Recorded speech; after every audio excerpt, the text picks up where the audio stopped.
Bonjour et bienvenue dans l'art de briller. Je suis Lucie Lortola, coach pour entrepreneurs passionnés. Dans ce podcast, je vous partage des conseils business afin de vous aider à vivre sereinement de votre entreprise. Je vous partage également mon parcours d'entrepreneur afin de vous inspirer et vous aider à accélérer votre croissance. Aujourd'hui, on se retrouve pour une réflexion autour de mon pourquoi et du fait que moi dans la vie, j'ai choisi de ne pas avoir de plan B.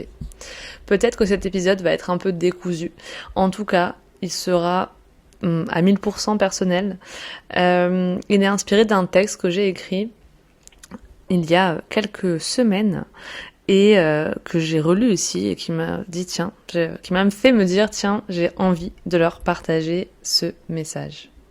En ce moment sur Instagram, il y a une tendance où on partage une photo de nous il y a 5-10 ans et on rencontre cette personne de nous, la nous du passé, dans un café et on lui partage un certain message.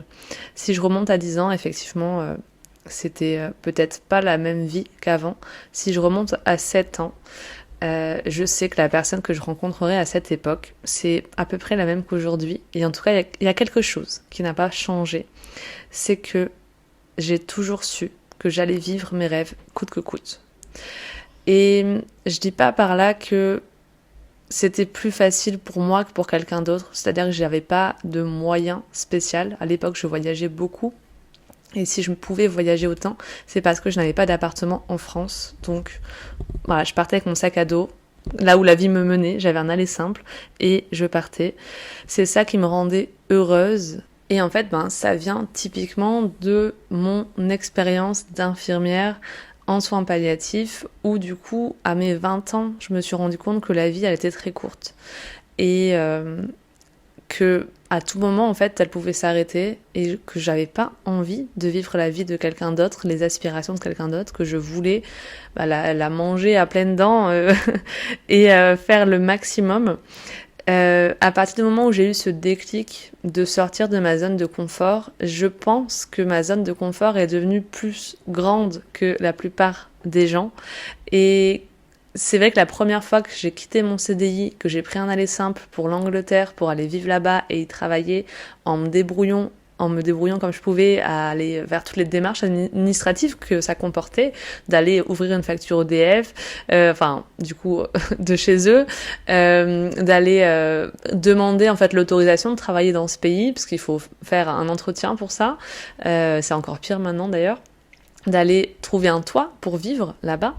Tout ça, une fois que je l'avais fait, le reste c'était facile et puis petit à petit, ok, viens on part vivre à La Réunion, ok, viens maintenant on part, en Thaïlande, ok, et en fait, il y a plein de choses comme ça qui m'ont paru tout à coup plus faciles et je sais que quand je revenais, souvent je passais 15 jours chez mes parents, donc je revoyais le quartier où j'étais née, le quartier où j'étais allée au lycée et je recroisais des gens qui étaient là, qui avaient les mêmes habitudes depuis 10-15 ans, qui patientaient toujours le matin devant la boulangerie, qui allaient toujours acheter leurs clopes, qui étaient juste là à attendre leur bus et à faire le même travail depuis 10 ans. J'ai revu mes collègues infirmiers qui parlaient des mêmes problèmes, qui étaient autant frustrés quelques années après et où je me suis dit heureusement que j'ai pris ce chemin-là.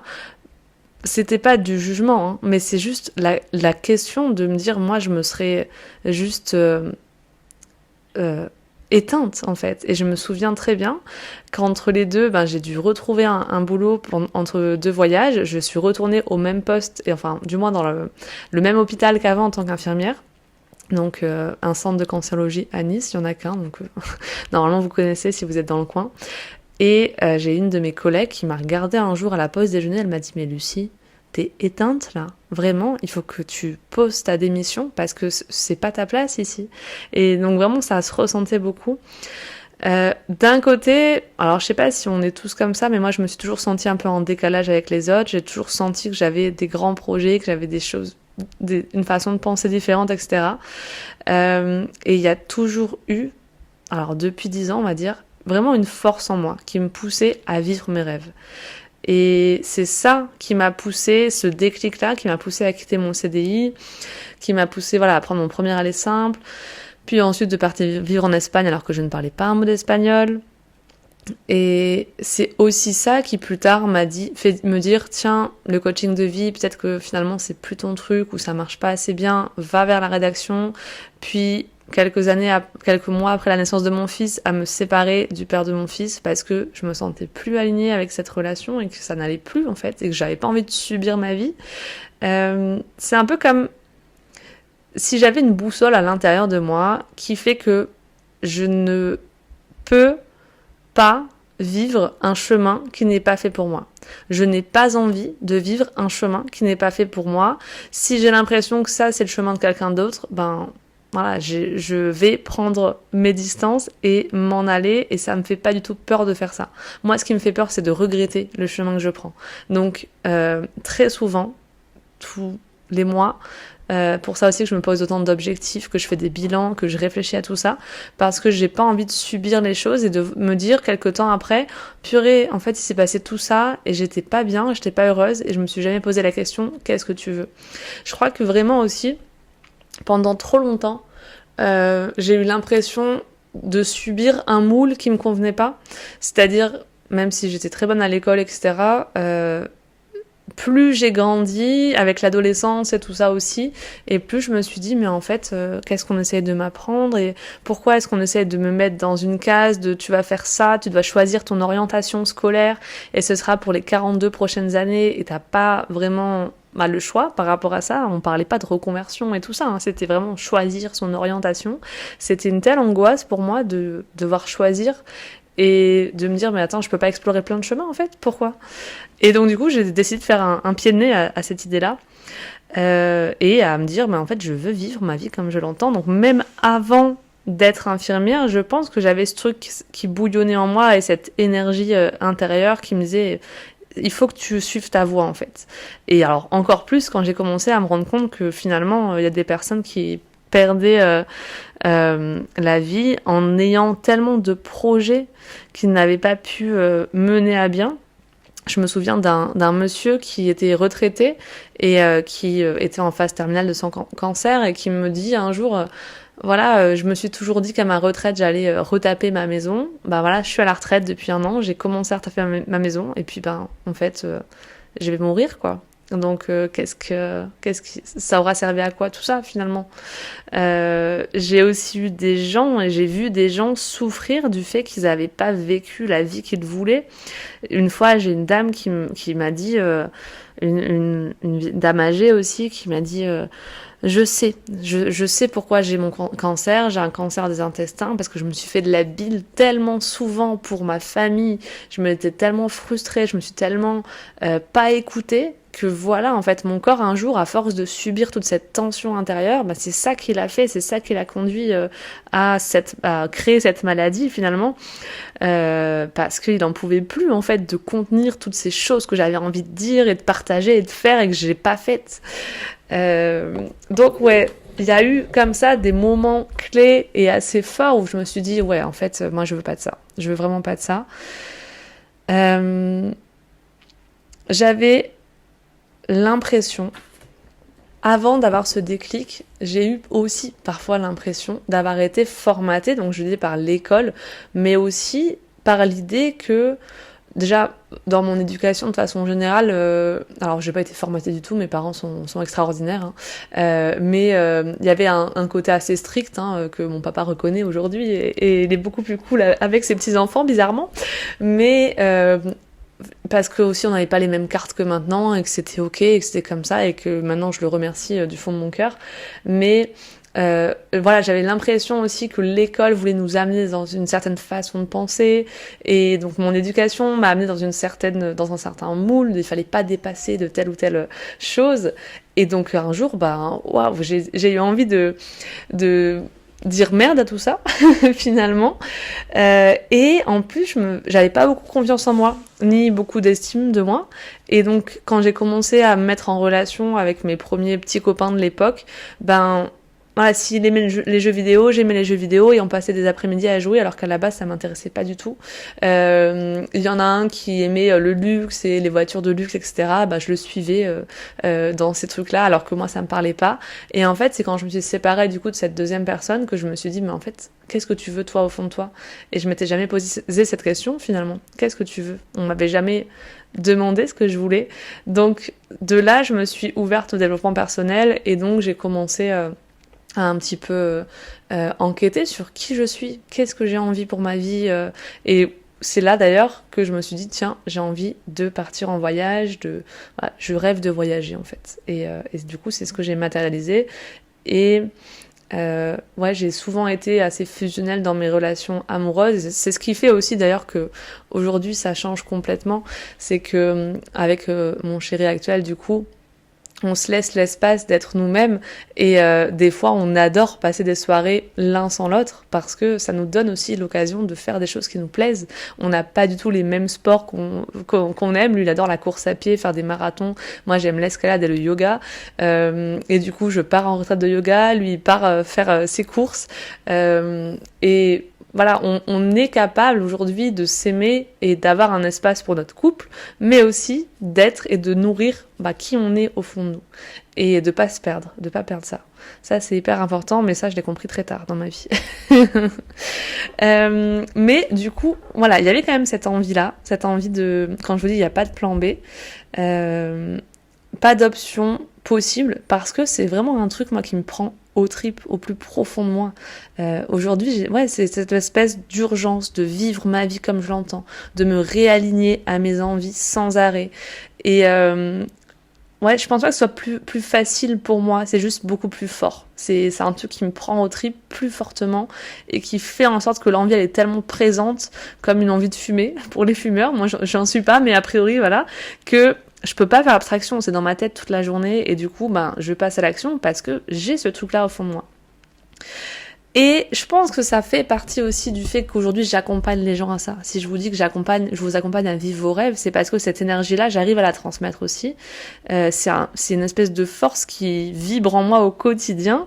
J'essaye de la transmettre à mes clientes parce que les jours où elles doutent de leur projet, où elles perdent un peu pied ou espoir, j'essaye de les remettre face à leur pourquoi et leur dire que c'est possible de vivre leurs rêves parce que pour telle ou telle raison, regarde ce que tu as déjà accompli jusque-là et tu es capable de continuer. Mais c'est vrai qu'en général, je m'éclate plus à accompagner des personnes qui n'ont pas de plan B aussi, qui font ça parce que ça leur prend vraiment au trip, pas parce qu'elles ont vu de la lumière, et qui sont passionnées par ce qu'elles font. Alors, pourquoi au fond, est-ce que aujourd'hui j'ai envie de vivre ma vie comme je l'entends? Il y a plein de choses. Déjà dans les modèles de femmes que j'avais autour de moi, mes deux grand-mères étaient deux femmes avec un fort caractère et d'un côté je me dis qu'elles n'ont pas eu le choix. Elles se sont pas posé la question de dans quel domaine j'ai envie de m'accomplir. C'était comme ça, un point, c'est tout. Et du coup, ça aussi c'est une urgence aussi à vivre ma vie comme je l'entends parce que aujourd'hui dans cette société en 2025 c'est possible. Donc ça, oui, c'est quelque chose qui compte beaucoup pour moi. Ensuite, il faut savoir que moi je viens d'une famille où ma mère, elle a fait 800 km à ses 20 ans pour quitter la vie de son village qui ne lui correspondait pas et pour aller s'installer dans le sud de la France. Donc l'idée de voler de ses propres ailes, de faire ses propres choix et de vivre sa vie comme on l'entend, familialement, génétiquement, il y a quand même un petit passif là-dedans. À côté de ça, ma grande sœur, du coup, qui était mon modèle, elle a jamais pris les décisions auxquelles on s'attendait. Elle a toujours été excellente à l'école, vraiment la première de la classe. Elle a fait un doctorat et donc quand elle s'est lancée, quand on lui demandait qu'est-ce que tu veux faire plus tard, elle a voulu faire une école d'art. Par manque de moyens, mes parents n'ont pas pu lui offrir et il avait un petit peu aussi mise en garde, de dire attends, tu vas pas devenir une artiste, comment tu vas vivre, comment tu vas payer ton loyer.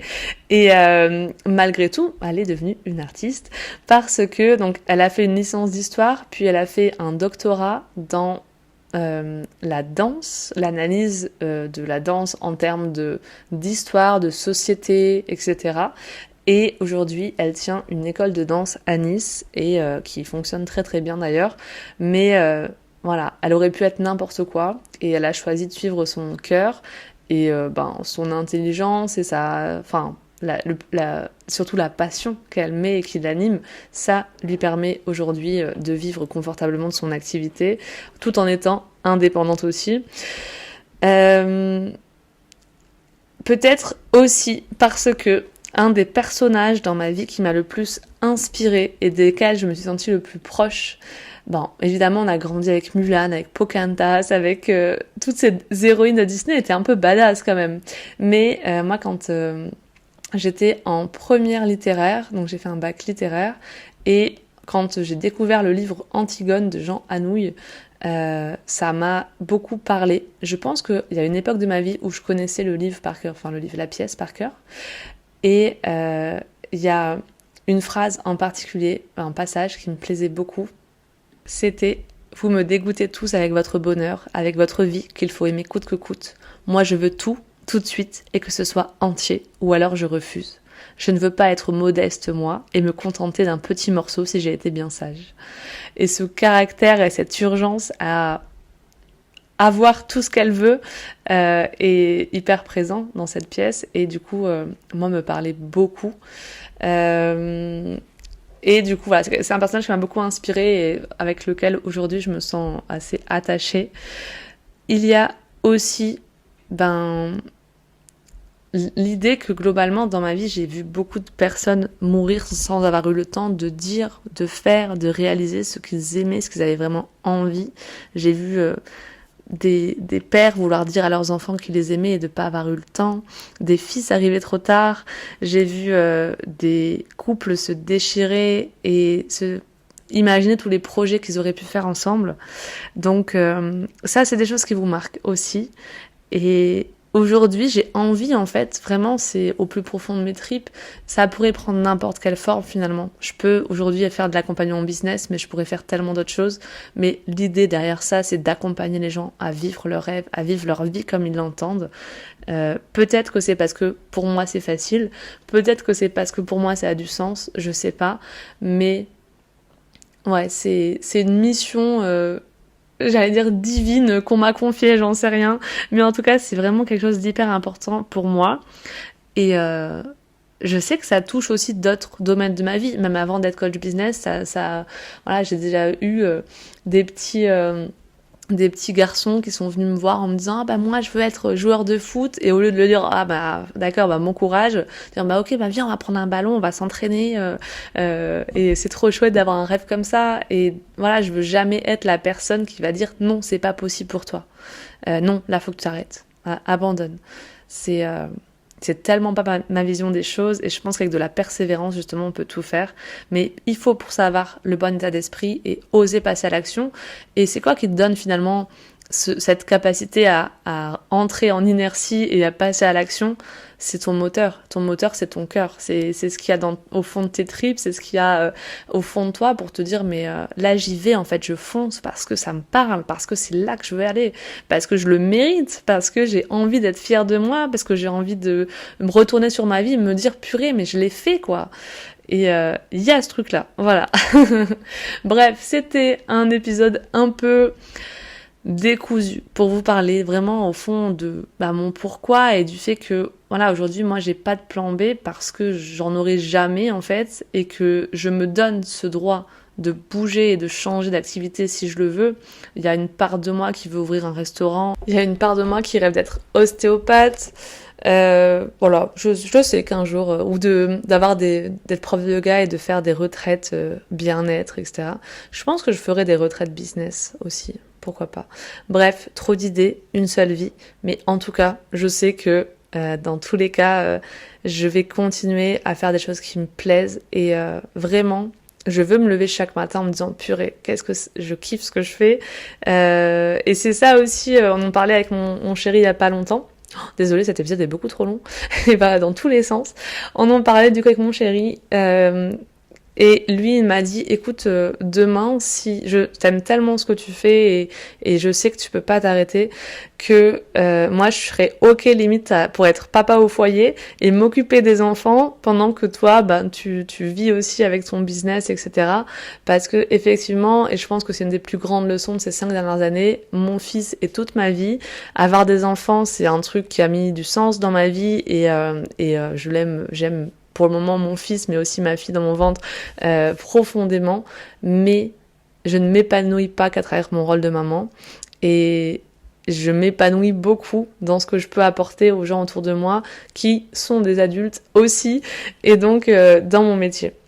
Donc moi, là déjà, m'arrêter pendant 3 mois de travailler sur mon business parce que j'ai ma petite fille qui arrive, alors je vais le prendre comme un cadeau parce que j'ai cette chance-là, parce que je serai payée en même temps par l'État français, donc merci d'être née dans un pays comme ça où j'ai cette chance. Je sais aussi que c'est des moments qui sont tellement précieux qu'on revit pas, donc je vais essayer d'en faire un cadeau, mais globalement, je sais aussi que je vais me faire chier, quoi. Soyons honnêtes. Et que je vais avoir hâte de reprendre. Voilà ce que je pouvais vous dire aujourd'hui sur ça. Alors, c'était un épisode personnel. Je sais pas si ça va vous parler. Peut-être pas. C'est ok. Mais peut-être que ça va vous inspirer et vous dire, c'est vrai que moi aussi, j'ai pas de plan B. Et peut-être vous redonner un petit boost de motivation pour votre journée. C'est chouette aussi. Je vous retrouve bientôt pour un prochain épisode de l'Art de briller. Et en attendant, prenez soin de vous. Bye.